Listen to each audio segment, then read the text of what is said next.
Warahmatullahi wabarakatuh. Bismillahirrahmanirrahim. Alhamdulillahi rabbil alamin. Wa bihi nasta'inu ala umurid dunya waddin. Wassalatu wassalamu ala asyrafil anbiya'i wal mursalin, nabiyyina wa habibina wa syafi'ina wa qurrati a'yunina Muhammadin sallallahu alaihi wasallam. Amma ba'du. Yang pertama-tama saya ucapkan penghormatan kepada Kepala Rutan kelas 2B Praya yang pada hari ini, pada pagi hari ini ikut bersama kita untuk live streaming pengajian Basnas Kabupaten Lombok Tengah. Kemudian yang juga saya hormati rekan-rekan Ketua Basnas, komisioner, staf-staf Basnas yang berada di bawah naungan Basnas Kabupaten Lombok Tengah. Mudah-mudahan selalu diberikan kesehatan, keberkahan, dan kemanfaatan selama kita berada menjalani tugas amanah ini. Kemudian yang ketiga, tentunya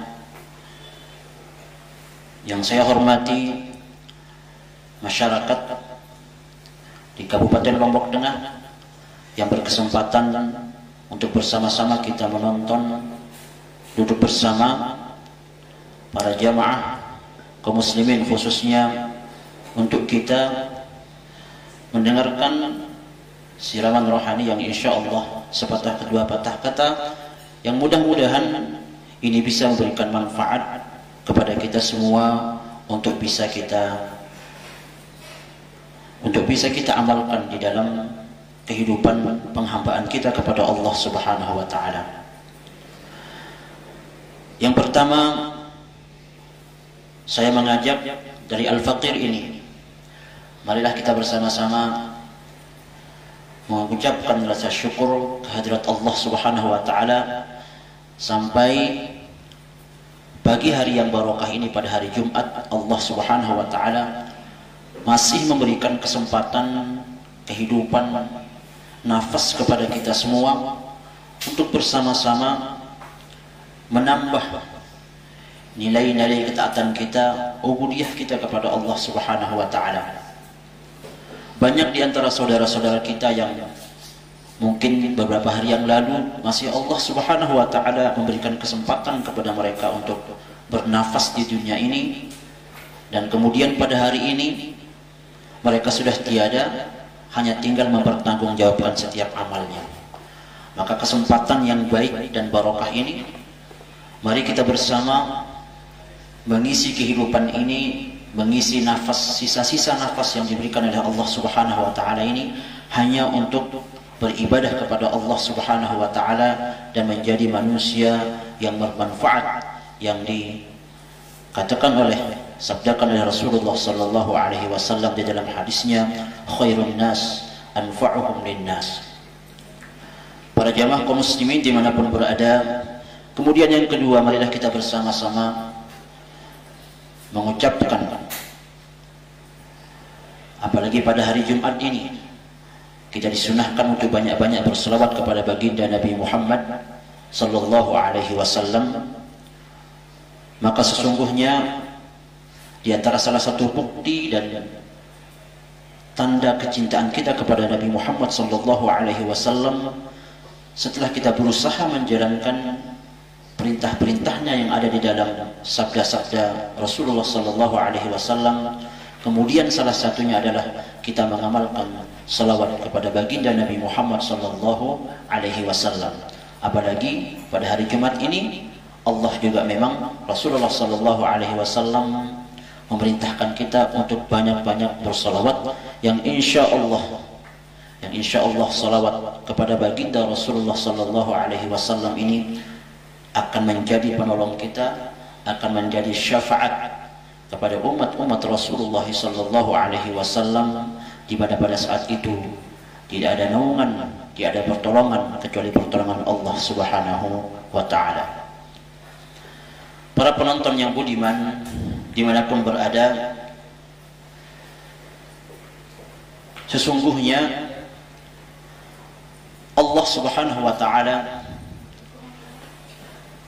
ketika mengutus seorang nabi dan rasul, ketika penciptaan manusia yang pertama, Nabi Adam sampai Nabi yang terakhir Sayyidina Muhammadin sallallahu alaihi wasallam, salah satu poin yang paling penting dan sangat urgen, dan itu menjadi tugas seluruh anbiya wa rusul, adalah bagaimana mengesahkan Allah Subhanahu wa ta'ala di dalam keyakinan, di dalam perbuatan, di dalam perkataan, agar originalitas ketunggalan Allah Subhanahu wa ta'ala di dalam ubudiyah itu bisa terlaksana dengan baik. Maka itulah salah satu di antara tujuan diutusnya Nabi Muhammad sallallahu alaihi wasallam untuk memurnikan perilaku kaum jahiliyah pada saat itu, agar murni ibadah hanya kepada Allah Subhanahu wa ta'ala, agar murni bahwa tidak ada niddun atau tidak ada lawan, tidak ada kawan, tidak ada zat yang berhak disembah kecuali hanya Allah Subhanahu wa ta'ala. Para kaum muslimin dimanapun berada, sesungguhnya ayat-ayat Allah di dalam Al-Quran sungguh sudah sangat jelas menginformasikan kepada kita dengan nalar yang baik ataupun dengan keyakinan iman kita, meyakini bahwa Al-Quran itu adalah kebenaran yang sangat nyata, yang memberitakan bahwa Allah Subhanahu wa ta'ala itu adalah Maha Tunggal, yang tidak boleh ada persamaan, tidak boleh ada teman, tidak boleh ada sekutu di dalam apapun. Allah Subhanahu wa ta'ala sempurna dengan kemahaesaannya.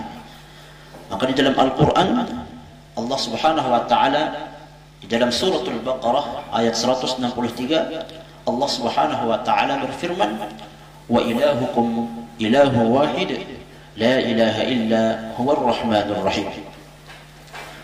Dan Tuhan kalian adalah Tuhan yang satu, Tuhan yang esa, Allah Subhanahu wa ta'ala, di mana tidak ada Tuhan selain Dia yang Maha Pengasih dan Maha Penyayang.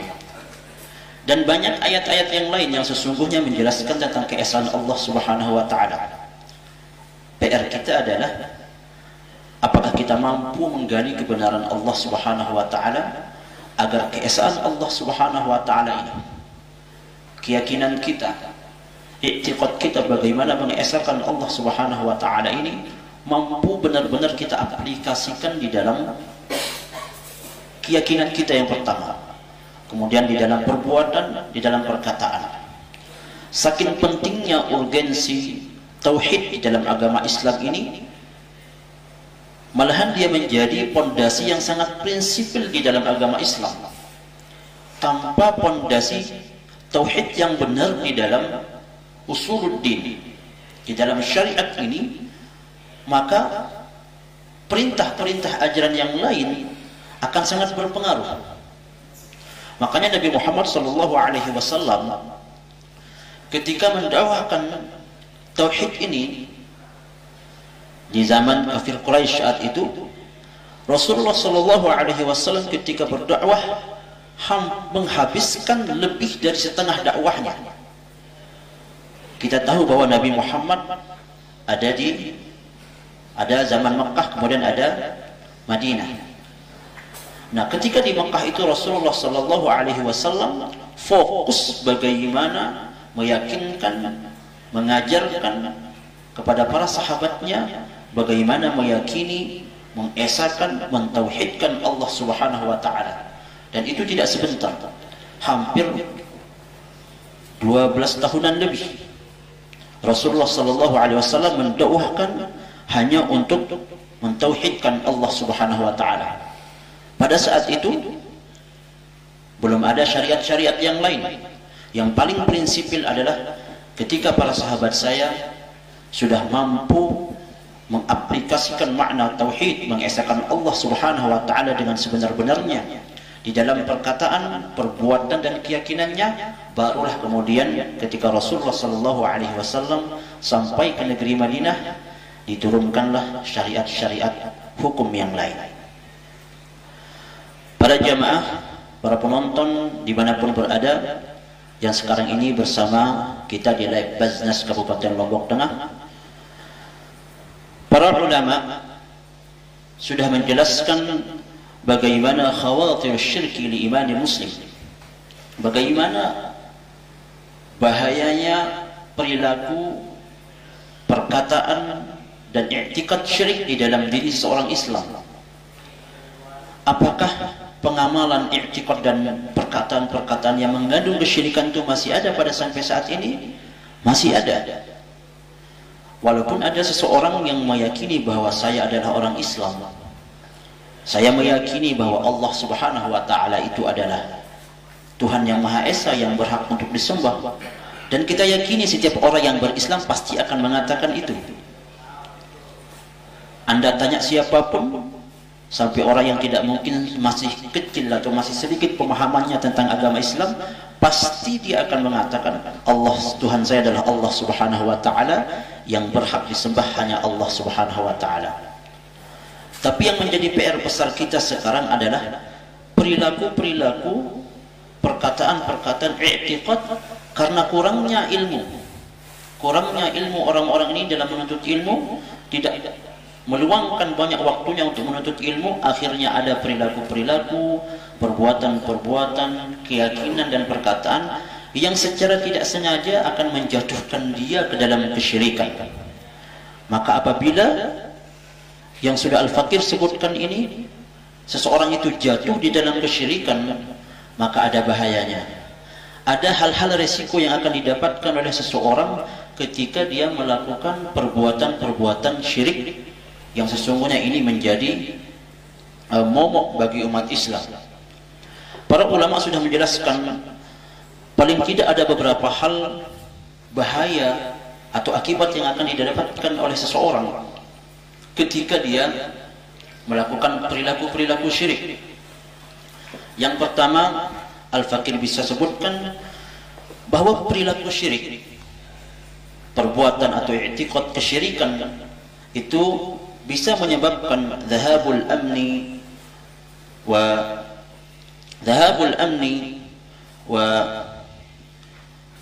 fid dunya wal akhirah, bisa menghilangkan, tercabut rasa aman seseorang itu apabila perilaku-perilaku kesyirikan itu masih ada di dalam dirinya. Bukan hanya di dunia, akan tetapi juga yang paling berat nanti adalah hilangnya keamanan ketika kita berada di yaumul akhirah atau pada hari kiamat. Di dalam hal ini Allah Subhanahu wa ta'ala menjelaskan di dalam firman-Nya di dalam suratul An'am ayat 82, Allah Subhanahu wa ta'ala berfirman, alladzina amanu wa lam yalbisu imanahum bidzulmin ulaika lahumul amnu wa hum muhtadun. Adalah orang-orang yang beriman. Itu adalah syarat mutlak beriman. Dan syarat yang kedua, walam yalbisu imanahum bidzulmin, mereka tidak mencampur adukkan keimanan mereka dengan kezaliman, ai asyirk, tidak mencampur adukkan perilaku-perilaku keimanan mereka dengan perilaku-perilaku syirik. Maka orang-orang yang seperti ini beriman yang pertama, kemudian menjauhkan diri dari perilaku-perilaku perkataan atau i'tikad kesyirikan, mereka adalah ulaika lahumul amn, mereka adalah orang-orang yang diberikan keamanan oleh Allah Subhanahu wa ta'ala, wa hum muhtadun, dan mereka pula yang akan diberikan petunjuk oleh Allah Subhanahu wa ta'ala. Berarti ketika Allah memberikan keamanan kepada orang-orang yang beriman, sebaliknya pula orang-orang yang hanya memperhatikan iman kemudian tidak memperhatikan, memperdalam makna-makna tauhid di dalam perilakunya, maka dikhawatirkan orang-orang seperti ini tidak akan mendapatkan keamanan, maksudnya di dunia, perlindungan dari Allah Subhanahu wa ta'ala itu jauh darinya, rahmat Allah Subhanahu wa ta'ala itu jauh darinya, apalagi ridhonya Allah Subhanahu wa ta'ala jauh darinya. Bagaimana mungkin kemudian Allah Subhanahu wa taala akan memberikan rahmat, akan tetapi perilaku dia jauh atau dia menduakan Allah Subhanahu wa taala di dalam perbuatan, keyakinan dan perkataannya secara langsung ataupun tidak langsung, secara sharih walaupun ataupun secara tidak sharih. Ini yang pertama. Kemudian akibat yang selanjutnya, para kaum muslimin, para penonton dimanapun berada, perilaku syirik itu bisa mengakibatkan yakni ihbatul amal wal ubudiyah, adalah terhapusnya amal, terhapusnya perbuatan-perbuatan baik yang kita kumpulkan sejak Allah Subhanahu wa taala mewajibkan kita jadi mukallaf, dan juga menghapuskan nilai-nilai ibadah kita yang selama ini lelah kita kumpulkan, kita lelah sholat, mengorbankan waktu kita untuk beribadah, mengorbankan umur kita untuk mendekatkan diri kepada Allah Subhanahu wa taala dengan ibadah, dengan sholat, dengan zikir, dengan puasa, dengan haji, dengan semua perintah-perintah Allah Subhanahu wa taala yang ada di dalam Al-Qur'an dan hadis Nabi Muhammad sallallahu alaihi wasallam. Apakah kita mau hanya kemudian karena perbuatan kesyirikan yang sesungguhnya, karena tujuan yang duniawi kemudian kita melakukan kesyirikan? Sudah lelah kita melakukan perbuatan-perbuatan baik, kemudian Allah Subhanahu wa taala akan menghapuskan perbuatan itu, akan menghapuskan amal-amal baik itu, akan menghapuskan ibadah yang lelah kita kumpulkan selama hayat di kandung badan ini. Maka jangan sekali-kali kemudian perilaku syirik ini ada pada diri kita. Apa dalilnya? Allah Subhanahu wa taala berfirman di dalam Al-Qur'an, jamaah kaum budiman yang saya hormati, dzalika hudallah yahdi bihi man yasha'u min ibadihi walau asyraku lahabita anhum ma kanu ya'malun. Al-Quran ini adalah petunjuk dari Allah Subhanahu wa taala. Yahdi bihi man yasha', Allah Subhanahu wa taala akan memberikan petunjuk kepada hambanya yang dia kehendaki. Walau asyraku, jikalau orang-orang itu berbuat syirik. Nah, ini garis bawahnya di sini. Jikalau mereka berbuat syirik, lahabita anhum. Ini yang paling menakutkan ini. Allah akan menghapuskan amal-amal mereka. Maka nu ya'malun, apa yang sudah mereka perbuat, mereka kerjakan, mereka lakukan amal-amal itu. Apakah ini tidak mengkhawatirkan bagi kita semua? Allah Subhanahu wa taala tidak mau diduakan dalam keadaan apapun. Makanya Allah Subhanahu wa taala kemudian mengancam kita dengan firman-Nya yang seperti ini, lahabita anhum ma kanu ya'malun. Akan dihapus perbuatan-perbuatan baik itu apabila perilaku syirik di dalam perbuatan, perkataan dan i'tiqad kita ada pada diri kita. Kita berdoa kepada Allah Subhanahu wa taala agar terus mengistiqomahkan kita semua selalu di dalam ketauhidan, selalu di dalam mengesahkan Allah Subhanahu wa taala dalam keadaan apapun. Jamaah kaum muslimin, para penonton yang budiman dimanapun berada, kemudian perilaku yang tidak diinginkan ini yang akan mengakibatkan seorang pelakunya mendapatkan ganjaran. Yang ketiga adalah amalus syirki la yughfar anhu wa fa'iluhu dhallun mudillun.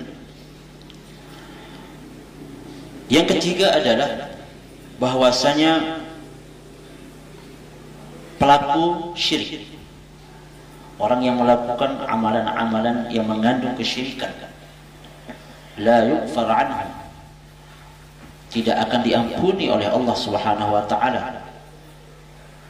Kemudian wa fa'iluhu dhallun mudillun, dan pelakunya, orang yang berbuat kesyirikan ini, sesat dan menyesatkan. Makanya banyak sekali sebenarnya di dalam Al-Quran yang menjelaskan tentang masalah ini, yang sesungguhnya itu wajib menjadi perhatian dan intensi kita bersama untuk terus menjaga diri kita dari perbuatan-perbuatan ini. Bagaimana mungkin itu adalah bahaya yang paling bahaya, sebuah musibah yang paling besar ketika seorang hamba nanti pada hari kiamat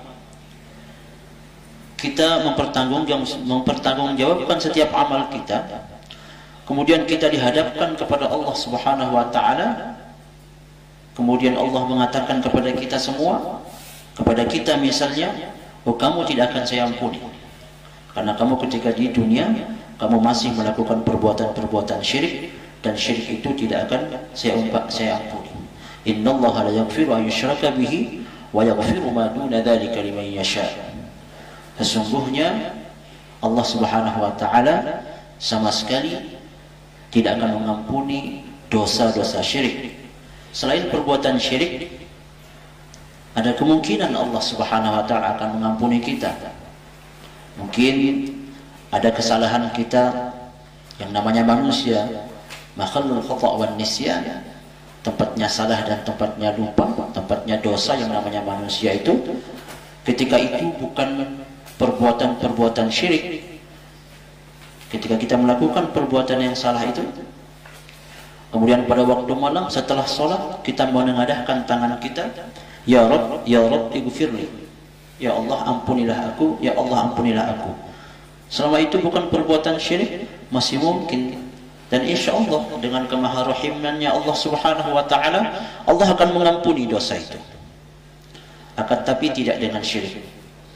Apabila perilaku syirik ini masih tetap ada pada diri seseorang, kemudian dia meninggal dalam keadaan syirik, tidak bertaubat kepada Allah Subhanahu wa taala, inilah yang dimaksudkan di dalam Al-Qur'an ini. Innallaha la yaghfiru an yushraka bihi wa yaghfiru ma duna dzalika liman yasha. Jadi seandainya ada perilaku-perilaku yang seperti ini masih ada pada diri kita sekarang, bagaimana cara saya tahu bahwa saya berbuat syirik? Tentunya syirik ini, kalau syirik besar yang jelas dan nyata kita sudah tahu semua. Kalau syirik secara umum adalah sebuah keyakinan yang meyakini bahwa ada zat selain Allah Subhanahu wa taala, misalnya yang memberikan kehidupan, yang memberikan rezeki, yang memberikan takdir dan semua, dan ini sudah jelas dosa syirik akbar. Akan tetapi ada syirik-syirik yang lain yang tentunya ini kita semua harus belajar kepada para ulama, belajar kepada para ahlinya, belajar kepada orang-orang yang sudah terakui keilmuannya, agar nanti di dalam kita memahami ilmu ketauhidan ini tidak kemudian diarahkan kepada hal-hal yang sesungguhnya ingin kita bertauhid, tapi menambah kekotoran kita di dalam mentauhidkan Allah Subhanahu wa taala. Di dalam hadisnya juga, kemudian para kaum muslimin rahimakumullah, akibat yang keempat yang akan diberikan kepada orang-orang yang mempunyai perilaku, perbuatan, perkataan dan i'tiqad kesyirikan yang ada di dalam dirinya, bahwasanya amilus syirki mahrumun alaihi jannah wal iyadu billah, bahwa pelaku-pelaku syirik itu mahrumun alaihi jannah, sudah pasti dia akan diharamkan oleh Allah Subhanahu wa taala untuk mendapatkan surganya Allah Subhanahu wa taala kelak pada hari kiamat. Dan ini harus menjadi perhatian besar kita. Siapa yang tidak menginginkan surganya Allah Subhanahu wa taala, di mana pada saat itu pada hari kiamat nanti tidak ada tempat terbaik. Tidak ada tempat terbaik, termulia, terindah dan segalanya yang diinginkan oleh seluruh orang-orang yang beriman, agar ketika nanti pada hari kiamat Allah Subhanahu wa taala memasukkan kita ke dalam surga setelah mendapatkan ridha dan rahmatnya Allah Subhanahu wa taala. Kemudian ketika di dunia ternyata kita ada perilaku syirik, mahrumun alaikal jannah, diharamkan untuk kamu mendapatkan surga ketika kamu di dunia masih berperilaku seperti orang-orang yang menduakan Allah Subhanahu wa ta'ala. Di dalam Al-Quran suratul Ma'idah ayat 72, Allah Subhanahu wa ta'ala berfirman, innahu man yushrik billah faqad harramallahu alaihi al-jannah wa ma'wahu an-nar wa ma lidh-dhalimin min ansar. Sesungguhnya orang-orang yang syirik kepada Allah Subhanahu wa taala, maka sungguh telah diharamkan atasnya surga. Wa ma'wahu an-nar, dan tempatnya kelak pada hari kiamat adalah neraka. Wa ma lidh-dhalimin min ansar, dan tidak ada bagi orang-orang zalim, yakni orang-orang yang berperilaku syirik, min ansar, akan mendapatkan pertolongan Allah Subhanahu wa taala. Ini diantara salah satu ancaman Allah Subhanahu wa taala pada perilaku syirik. Kemudian di dalam hadis Nabi Muhammad sallallahu alaihi wasallam yang diriwayatkan oleh Imam Muslim, Rasulullah sallallahu alaihi wasallam bersabda, "Man mata la yusyriku billahi syai'an dakhala al-jannah. Wa man mata yusyriku billahi syai'an dakhala an-nar." Barang siapa yang meninggal dunia, ketika dia meninggal dunia, la yusyriku billahi syai'a, di dalam perbuatannya, perilakunya, perkataannya dan i'tiqadnya tidak ada unsur-unsur kesyirikan yang ada pada dirinya. Walaupun sedikit dia punya dosa, tapi tidak ada perilaku sedikit setelah dicek ternyata di dalam perbuatannya, dia tidak ada perilaku syirik. Dilihat di dalam perkataannya, tidak ada perkataan-perkataan yang mengandung kesyirikan. Kemudian di dalam keyakinannya, dilihat i'tiqadnya juga tidak ada mengandung nilai-nilai kesyirikan. Padahal dia punya sedikit dosa yang sifatnya berhubungan dengan Allah Subhanahu wa taala. Ya tidak apa-apa. Bila Allah Subhanahu wa taala melihat itu, maka dia akan dimasukkan besok oleh Allah Subhanahu wa taala ke dalam surga. Seandainya pun dia pada awalnya dimasukkan ke dalam neraka oleh Allah Subhanahu wa taala karena dosa-dosanya yang lain selain syirik, Allah masukkan dia ke dalam neraka. Akan tetapi Allah akan menyelamatkan dia ke dalam neraka itu ketika dia bersih dari perilaku, perbuatan dan i'tiqad syirik yang dilarang oleh Allah Subhanahu wa taala. Makanya benar Rasulullah sallallahu alaihi wasallam bersabda, man qala la ilaha illallah, yani fi akhir hayatih fima ma'na dakhala al-jannah. Siapa yang pada akhir hayatnya mengucapkan kalimat la ilaha illallah, ini adalah persaksian tentang pengiesaan Allah Subhanahu wa taala dan an-nafy wal itsbat, meniadakan seluruh makhluk, meniadakan seluruh zat, wal itsbat, dan menetapkan Allah Subhanahu wa taala adalah khaliqul khalq, adalah pencipta makhluk alam jagat raya ini. Kemudian yang kedua, apabila ada seorang itu ternyata ada perilaku syirik ada di dalam perbuatan, perkataan dan i'tiqadnya, maka Allah Subhanahu wa taala akan memasukkan dia ke dalam neraka. Jamaah, para penonton dimanapun berada, masyarakat Kabupaten Lombok Tengah yang pada pagi ini bersama-sama mendengar live streaming yang diinisiasi oleh Badan Amil Zakat Nasional Kabupaten Lombok Tengah yang sama-sama kita hormati dan cintai. Kemudian yang terakhir, ancaman dari Allah Subhanahu wa taala bagi perilaku syirik adalah la tuqbalus shalah li fa'il syirk, ay adamu qabil shalah. Allah Subhanahu wa taala tidak akan menerima salat seseorang itu apabila masih ada di dalamnya perilaku syirik, perbuatan syirik, perkataan atau di dalam i'tiqadnya. Maka wajarlah kemudian Rasulullah sallallahu alaihi wasallam mematangkan pemahaman ketauhidan dengan sematang-matangnya, agar setiap sedikit apapun yang ada yang dia lakukan di dalam amalan-amalan perintah Allah Subhanahu wa taala itu menjadi bermakna, bermanfaat dan berbuah, menghasilkan kebaikan-kebaikan pahala. Rasulullah terus melatih para sahabat, memahamkan para sahabat, mengajarkan para sahabat pada saat itu ilmu tauhid agar setiap yang dia lakukan untuk mendekatkan diri kepada Allah Subhanahu wa taala itu sampai. Makanya itulah yang paling penting, ya. Makanya di dalam hadis Rasulullah sallallahu alaihi wasallam beliau pernah bersabda, awwaluddin ma'rifatullah.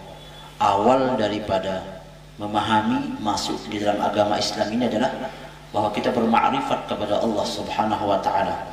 Makrifat dalam arti kita mengenal Allah Subhanahu wa taala, mengenal sifat-sifatnya, mana yang wajib, mana yang jaiz, mana yang mungkin berikan sifat-sifat Allah Subhanahu wa taala, mana sifat-sifatnya yang mustahil. Maka dasar-dasar keislaman tentang usul din ini kemudian kita dalami dan kita pahami, maka insya Allah sekecil apapun perbuatan baik akan bersih dari hal-hal yang berbau kesyirikan, yang berbau menduakan Allah Subhanahu wa taala di dalam perbuatan, perkataan dan keyakinan kita di dalam menjalankan syariat agama Islam ini. Mudah-mudahan materi yang singkat ini bisa memberikan pencerahan kepada kita semua bagaimana urgensi dan pentingnya kita memelihara ketauhidan kita. Kita pertahankan tauhid ini. Kita pertahankan pengesaan Allah Subhanahu wa taala ini sampai kita mati. Jangan sampai kemudian untuk tujuan-tujuan duniawi, untuk tujuan-tujuan yang sifatnya materi, ada yang datang untuk memujuk kita, ternyata di dalam perbuatan perkataan i'tiqad itu ada unsur-unsur kesyirikan, maka kita berdoa kepada Allah Subhanahu wa taala agar menjauhkan kita dari perbuatan-perbuatan ini. Kiranya mudah-mudahan ini bisa memberikan manfaat, dan apabila ada hal-hal yang kurang berkenan atau kurang pas di dalam apa yang saya lakukan, mudah-mudahan ini bisa memberikan manfaat kepada kita semua.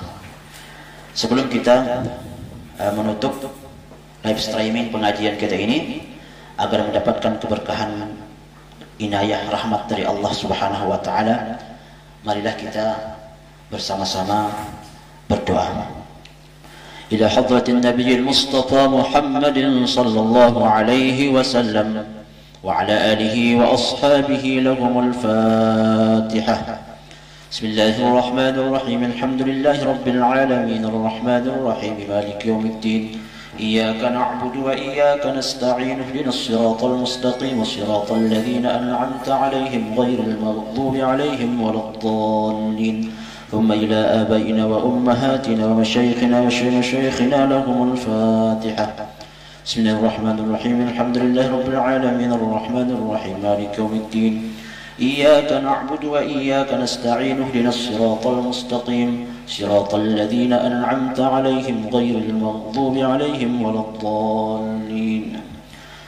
أعوذ بالله من الشيطان الرجيم. بسم الله الرحمن الرحيم. الحمد لله رب العالمين حمدا يوافي نعمه ويكافئ مزيده. يا ربنا لك الحمد كما ينبغي لجلال وجهك الكريم وعظيم سلطانك. اللهم صل على سيدنا محمد صلاة تنجينا بها من جميع الأهوال والآفات وتقضي لنا بها جميع الحاجات وتطهرنا بها من جميع السيئات وترفعنا بها عندك أعلى الدرجات وتبلغنا بها أقصى الغايات من جميع الخيرات في الحياة وبعد الممات وعلى آله وصحبه وسلم تسليما كثيرا. اللهم اغفر لنا ذنوبنا ولوالدينا وارحمهم كما ربونا صغارا ولأجدادنا وجداتنا ومشايخنا ومشايخنا ولمن أحسن إلينا ولمن له حقوق علينا ولجميع المسلمين والمسلمات والمؤمنين والمؤمنات الأحياء منهم والأموات. ربنا تقبل منا إنك أنت السميع العليم وتب علينا إنك أنت التواب الرحيم. ربنا هب لنا من أزواجنا وذرياتنا قرة أعين واجعلنا للمتقين إماما. اللهم إنا نسألك الهدى والتقى والعفاف والغنى. اللهم إنا نسألك علما نافعا ورزقا طيبا وعملا متقبلا. اللهم إنا نسألك العفو والعافية في الدين والدنيا والآخرة. اللهم إنا نسألك صبر الشاكرين لك وعمل الخائفين منك ويقين العابدين لك. اللهم اكفنا ما أهمنا من أمر الدنيا والآخرة يا أرحم الراحمين. ربنا إنك جامع الناس اليوم لا ريب فيه إن الله لا يخلف الميعاد. ربنا آتنا من لدنك رحمة وهيئ لنا من أمرنا رشدا. ربنا آتنا في الدنيا حسنة وفي الآخرة حسنة وقنا عذاب النار. وصلى الله على سيدنا محمد وعلى آله وأصحابه أجمعين. سبحان ربك رب العزة عما يصفون وسلام على المرسلين والحمد لله رب العالمين. بسم الفاتحة. آخر الكلام والله الموفق إلى أقوم الطريق. السلام عليكم ورحمة الله وبركاته. Tunaikan zakat, infak dan sedekah anda melalui Basnas Kabupaten Lombok Tengah, Jalan Rinjani nomor 16, Kompleks Masjid Agung Raya Lombok Tengah. Nomor telefon 081 916 909 537. Bersama Basnas Lombok Tengah, kita bisa. Ayo berzakat.